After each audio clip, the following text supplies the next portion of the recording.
नमस्कार, मैं सौरभ शुक्ला। क्या दुनिया एक बड़े युद्ध की कगार से वापस लौट आई है? अमेरिका और ईरान के बीच बढ़ता तनाव फिलहाल कुछ समय के लिए थम गया है। सीज फायर खत्म होने में महज कुछ ही घंटे बचे थे, लेकिन आखिरी वक्त पर राष्ट्रपति डोनाल्ड ट्रंप ने इसे आगे बढ़ाने का फैसला किया है।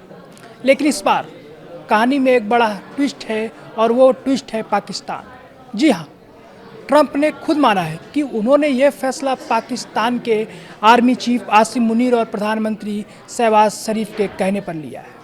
पाकिस्तान इस समय दोनों देशों के बीच एक मीडिएटर यानी मध्यस्थ की भूमिका निभा रहा है। मुनीर और शरीफ ने ट्रंप से अपील की थी कि फिलहाल ईरान पर हमला न किया जाए। इसी गुजारिश के बाद ट्रंप ने सीज फायर तब तक बढ़ा दिया है जब तक ईरान शांति के लिए कोई ठोस प्रस्ताव नहीं देता है। पाकिस्तान ने इस कदम के लिए ट्रंप का शुक्रिया भी अदा किया है। भले ही हमले रुक गए हों, लेकिन खतरा टला नहीं है। ट्रंप ने साफ तौर पर कहा है कि अमेरिकी नौसेना की घेराबंदी ईरानी बंदरगाहों पर जारी रहेगी। ट्रंप का मानना है कि ईरान की सरकार इस वक्त अंदरूनी तौर पर बटी हुई है और कमज़ोर हो चुकी है। उन्हें लगता है कि दबाव बनाने से ईरान समझौते के लिए झुक जाएगा। लेकिन क्या ईरान वाकई कमज़ोर है? नहीं। जानकारों का मानना है कि ये ट्रंप की गलतफहमी भी हो सकती है, क्योंकि ईरान झुकने के मूड में बिल्कुल नहीं दिख रहा है। ट्रंप के इस ऐलान पर ईरान ने तीखी प्रतिक्रिया दी है। ईरान की IRGC ने कहा है कि हारने वाला पक्ष शर्तें नहीं थोप सकता है।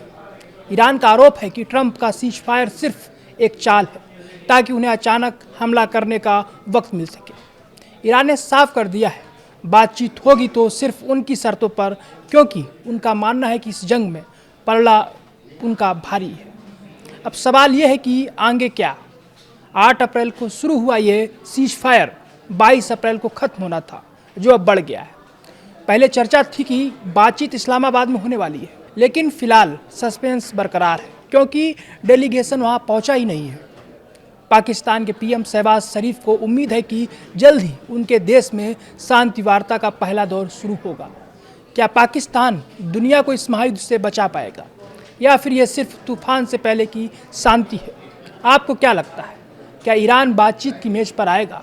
अपनी राय कमेंट में ज़रूर बताएं।